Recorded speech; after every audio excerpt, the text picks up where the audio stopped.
Let me greet and thank our President, Sri Sanjay Agrawal ji, our Senior BP, Sri Pradeep Multani ji, all learned members joining Pan India. Good morning to all of you. Without taking much time, I'm coming back on the topic of the day. Today, we are going to discuss 4 important and burning issues. First is the input tax credit. Second is the compulsory quoting of HSN for goods, SEC for services. Certain issues in e-invoicing and QRMP scheme. Let me start with my first topic of the day. In my theme presentation, objective H, to ignite your mind, to pick up the issues where we are looking for the solution. We all are struggling with. GST got introduced on July 1, 2017. And there are 2 things which is important in any taxation. One is the outward tax liability, and another one is input tax credit. So any taxation system is said to be best and good when you find seamless flow of credit on your purchase, and that you can use with your outward liability. Do we have got seamless flow of credit? The first biggest question. It started with the object clause in the Constitution Amendment Act. There would be seamless flow of credit, but still as on date, for availing ITC, input tax credit in GST, is really a toughest task. There are 4 conditions to avail credit under section 16, subsection 2.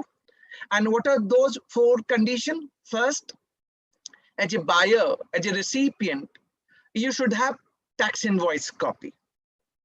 Second, you must have received goods and services.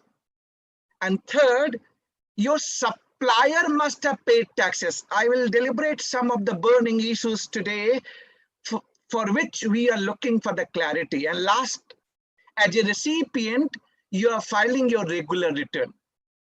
Let me start with the first burning issue.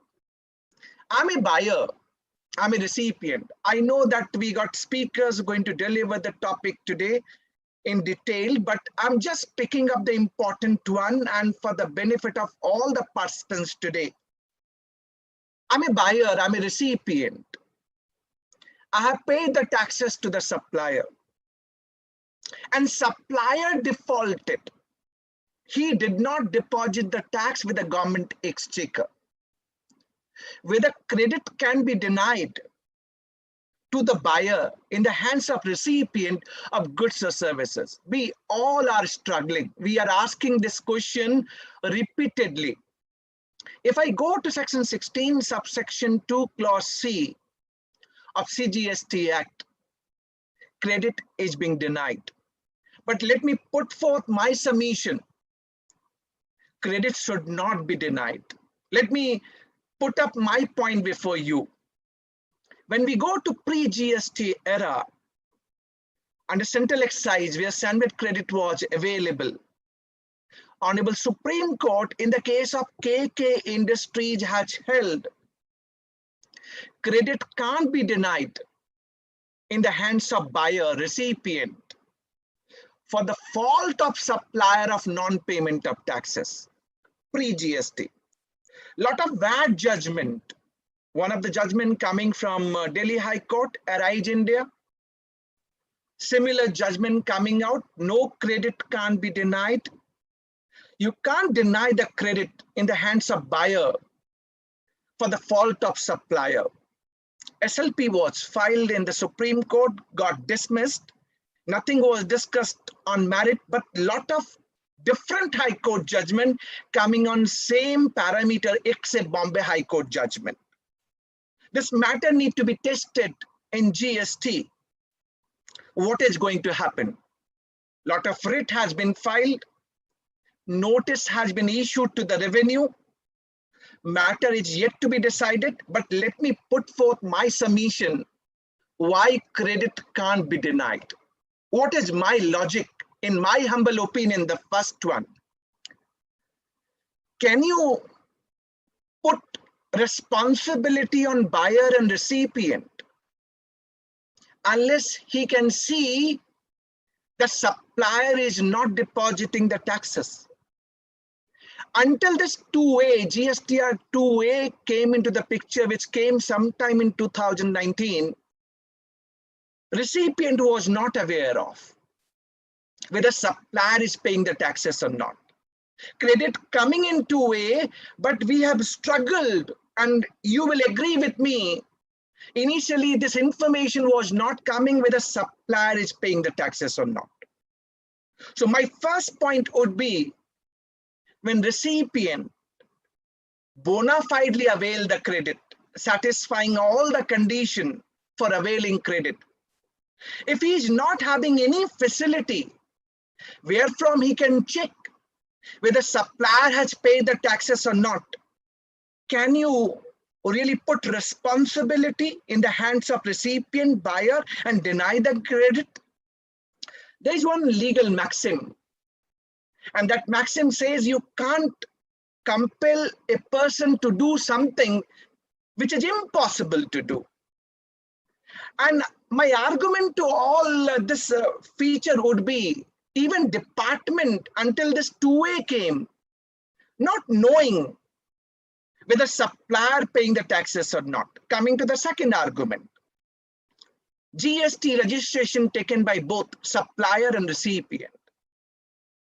If supplier not paying taxes and department has come to know, why this action should not be taken against the supplier? Why credit would be denied for the bona fide buyers?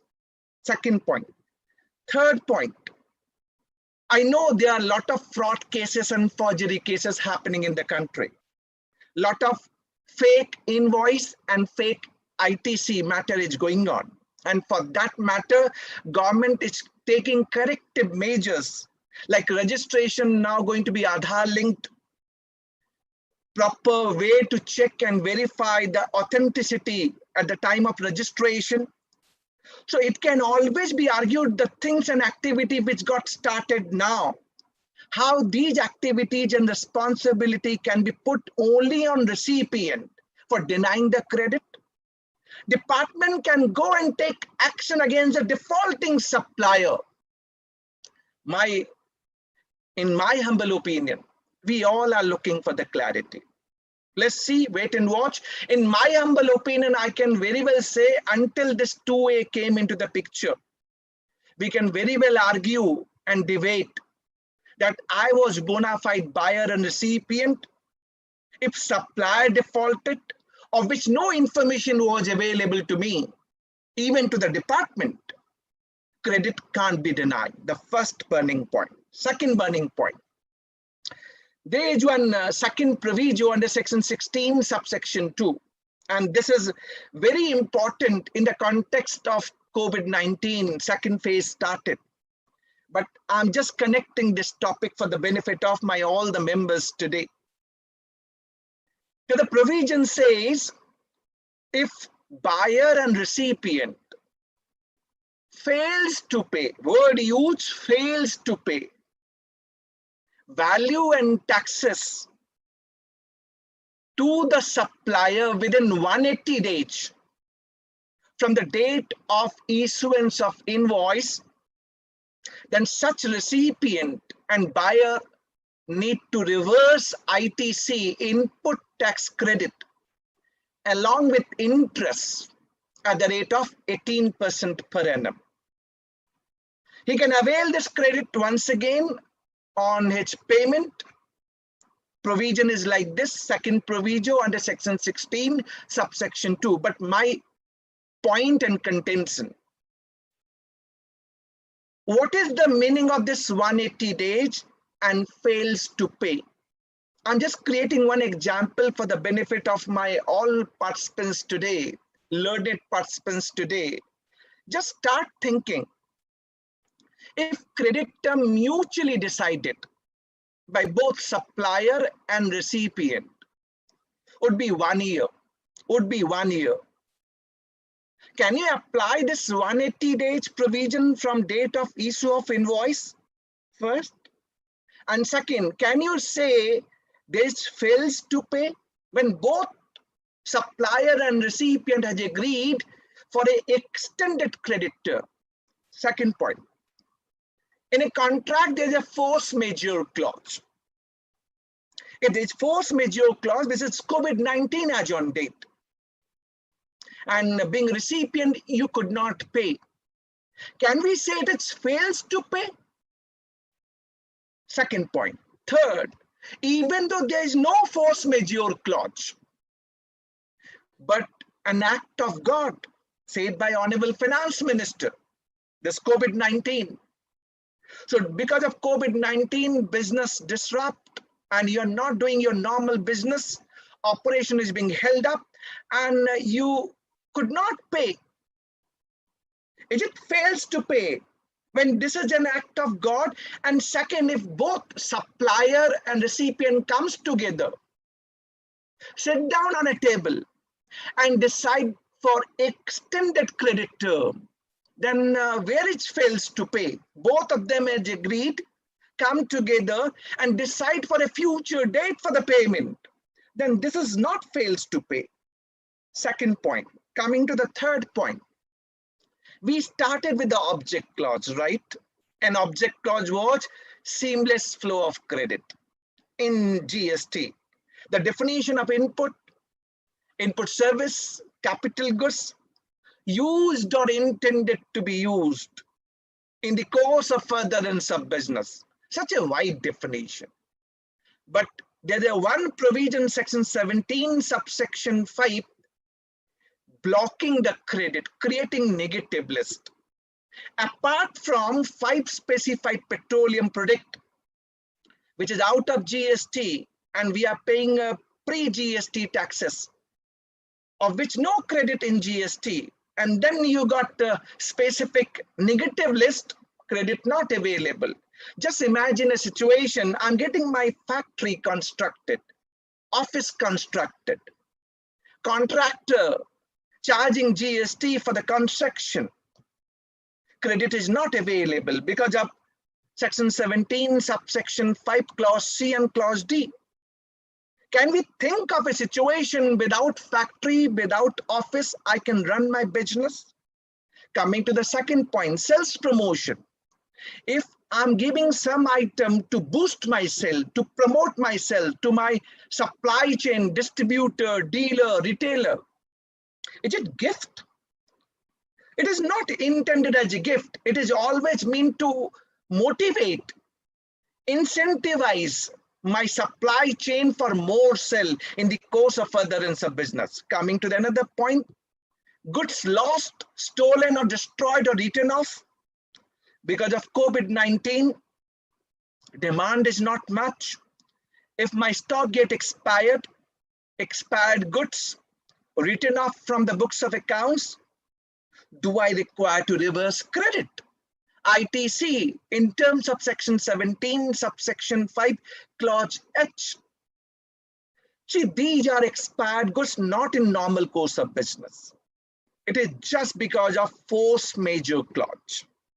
Certain thing which is beyond the control and not normal and natural. Why we can't have facilities? CSR. And one of the good advanced ruling coming from UP, fortunate enough, advanced ruling we have seen that maximum coming against the taxpayer. But this ruling saying that CSR is in the course of furtherance of business under statutory obligation, hence credit available. And that should be the basis. That should be the theme. That whatever I'm incurring in the course of furtherance of business. No gifting when I do combo, 1+1 or any kind of sales promotion we are doing for selling of goods in the market. There's nothing like gift coming in. To my mind, this should be debated and clarity must be provided by CBIC why credit should be denied. Going further, I can discuss time limit to avail credit in GST under section 16, subsection 4, mostly debated one. But let's move further. Second point, We got GSTR 2A and 2B. 2A is a dynamic statement of credit and 2B is a static statement of credit. First challenge we all are facing today, the reconciliation part. Second, listen very carefully and I'm going to discuss something very interesting for all of you. Let me start with the rule 36 sub rule 4 of CGST rule 2017. And what was this rule? There would be capping of input tax credit to the extent of 20% when started from 9th October 2019, reduced to 10% from reduced to 5% on 1st January 2021, pertaining to invoice or debit note not furnished in GSTR 1 by the supplier. And this 5% to be calculated on eligible credit coming in 2A. For simplicity, if I'm a recipient, I'm a buyer, and let's say my book credit is 15 lakh rupees, 15 lakh rupees, but only 10 lakh rupees coming in my GSTR 2A. So there is difference of 5 lakh rupees credit which is not coming in. Question is, can I avail this 5 lakh rupees credit in addition to 10 lakh? 10 lakh it's coming in 2A will not be disputed. What about 5 lakh? Rule 36 sub rule 4 came from 9th of October 2019. Provision saying now as on date 5% of eligible credit coming in 2A. So 2A 10 lakh, 5% would be 50,000. So to the extent of 50,000 credit available pertaining to 5 lakh rupees, invoice or debit note not furnished by your supplier in their GSTR 1, right? This is what rule 36 sub rule 4. Now let me put forth my legal argument to all of you. There's a clause number 100 in Finance Bill 2021, this union budget, recent budget. And one provision, there are 4 conditions to avail credit under section 16 subsection 2, right? One more condition they have added. And what is that condition? That credit to the recipient registered person would be available only when invoice or debit note furnished by the supplier in their GSTR 1 and communicated to the recipient. So this clause got inserted in Finance Bill 2021, but yet to be notified. Now I'm giving you one legal answer to all of you, a legal argument. So this clause is saying credit available to the buyer only when this invoice was furnished in GSTR 1 by the supplier. And it is prospective clause, not the retrospective one. Can I debate and litigate the matter saying that this clause is coming now? So you can't deny credit to the recipient if it is not coming in 2A. It can be prospective. Hope you got my argument. And this is the argument I'm putting forth. When provision is coming now, which is yet to be notified, can you bar it? Can you plug it? Can you block it by rule 36 sub rule 4? So hope you got my answer properly. Then there is rule 86A, blocking a e-credit ledger of registered person. You know, a lot of hue and cry going on. New rule 86B, where utilization, restriction on use of e-credit ledger. So availing credit itself becoming a difficult task. But let me tell you practically what is going on in the market, and we all are asking. My question is, it's 2A and 2B. It's really legally viable. I just gave my answer to you.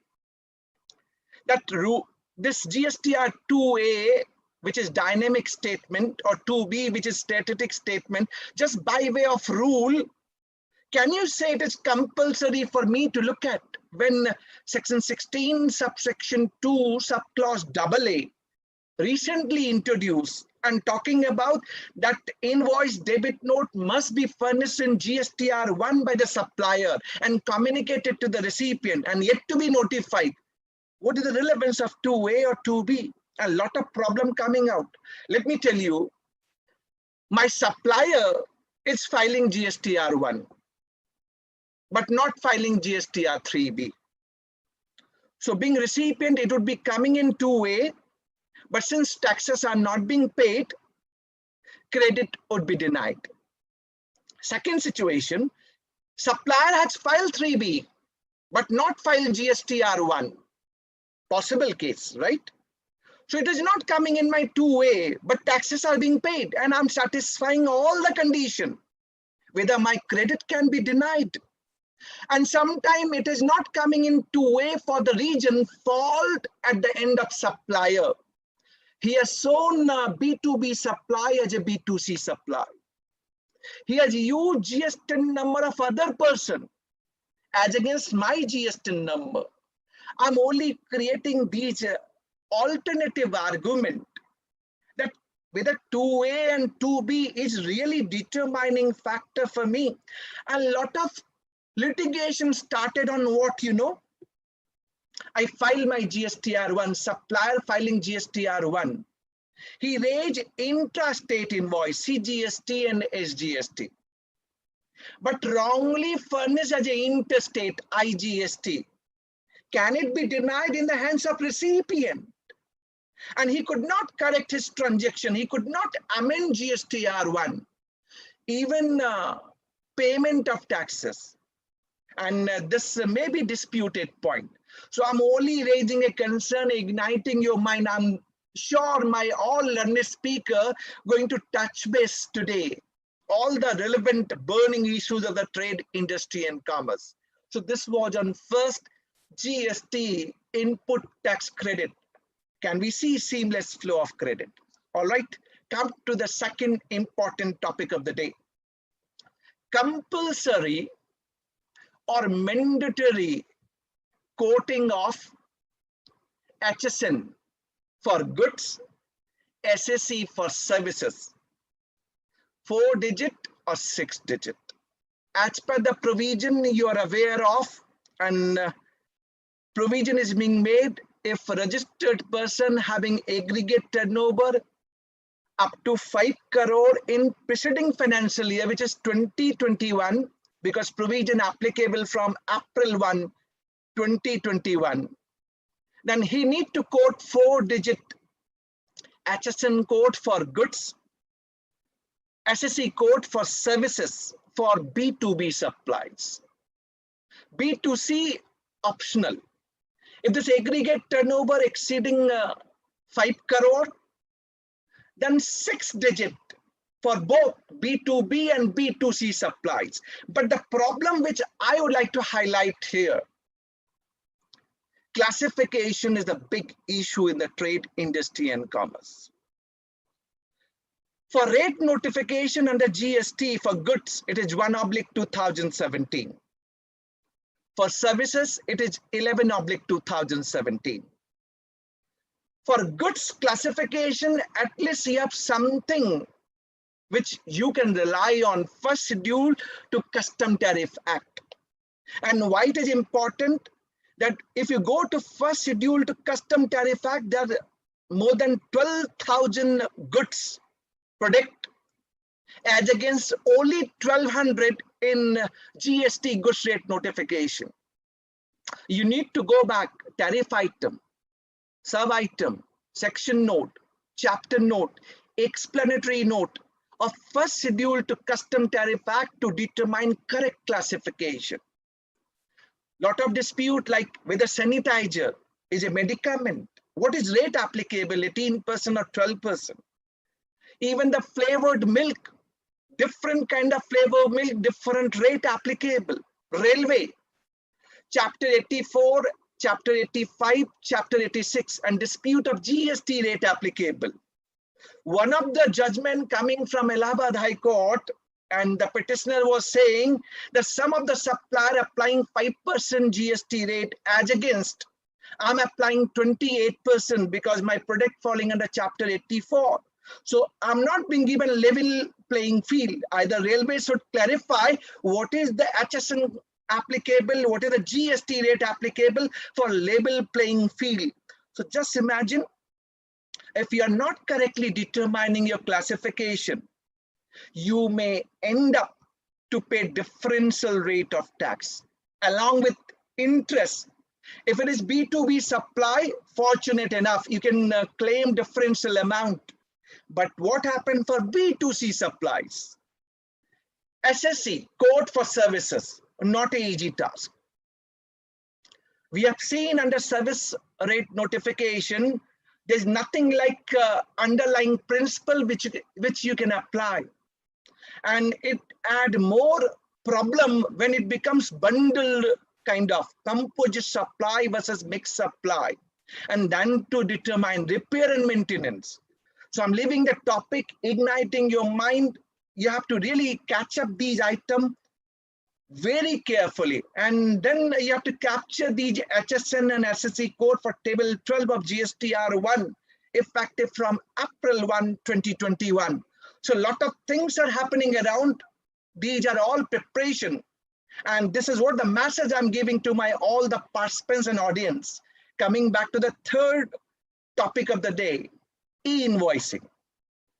Jatin ji going to make the presentation on e-invoicing. We all know that from April 1, 2021, if it is exceeding 50 crore in any preceding financial year, starting from 2017-18, e-invoicing is a must for B2B taxable supplies. But the challenges which I'm finding from the trade, and you can always add your worry, whatever you're getting. First, that these e-invoicing, when we are talking about IRN generated, but not auto-populated in my GSTR1. Still, we are doing reconciliation and manually filling up IRN number. Another reconciliation, e-invoicing IRN versus e-way generated. And there may be invoices which is B2C supplies, no IRN, but e-way generated. So reconciliation, supplier has to look at 3 portal, e-invoice portal, GST common portal, e-way portal, and reconciliation. And it is being stated by GST common portal that the supplier has to cross-check and verify. I'm saying while this data getting auto-populated in GSTR1 of IRN is not coming completely. As on date, this problem we have seen, and a lot of company has communicated to us. Coming back to the second problem, can you do amendment? If you want to amend your invoice on IRP, can you partially cancel? Can you cancel if e-way bill got generated? What is the responsibility of recipient, buyer, if he's purchasing goods or services from a supplier whose aggregate turnover is more than 50 crore in any preceding financial year, starting from 17-18? A lot of queries coming out, sir, we have not started as yet. What to be done? How we can get IRN generated? So maybe these topics we can discuss during e-invoicing session. Coming to the last component, and which is QRMP, quarterly return, monthly payment, with a lot of promotion from the government side that this scheme is ease of business for the small taxpayer. But I do not know, market is not going for QRMP. They are not accepting the scheme as a favorable scheme. A lot of issues therein as well. But I'm leaving my topic for the speaker to deliberate at length. And during the session, we can discuss. You can post your queries and we can take it forward. But today, 4 topics. So I'm welcoming all the speakers today, like Mr. Jatin Harjai, Mr. Shibam Mehta, Ms. Gitika, Ms. Asmi and C. Archana Jain for delivery of the topic today. And maybe at the end we can have question answer session. So I will request speakers to stay back, tuned together for picking up the queries and answer at the end of today's webinar. You can post your queries in chat box. We will compile those queries for picking up at the question answer session. So with this, let me sum up my presentation, and thanks to each one of you for joining today, but with a caution. You know, second wave, Corona started. We all are struggling with. First, dawai bhi, kadai bhi. Second, jaan hai to jahan hai. My humble submission to all of you. Yes, we professional has got challenges, work-life balances. I'm aware of. Even I'm struggling with. I'm the part of you only. And during the second phase, the community transmission is going up rapidly. Beds are not available. Oxygen cylinders are in demand. Medicines are not available. We have to take care of ourselves. अपना भी ध्यान रखना है, क्योंकि मेरा ध्यान हमारी family का ध्यान रखेगा. See, we all are connected together. घर में एक बंदे को हो रहा है, और अब तो news is coming like this. Every alternate घर पे ये हो रहा है. We have to be careful. जान है तो जहान है. My only humble submission, yes, I know, statutory compliances, last date, late fees, penalty. Rest assured, today FM going to address the managing committee members, and we are going to raise our concern. First, for due date extension of all statutory compliances, either under GST, income tax, or Companies Act, etc. But you are free to let us know what all other areas you are looking into, which is hurting at most to trade, industry, and commerce. We can present before the Honorable Finance Minister today. Thanking once again for your time and joining today.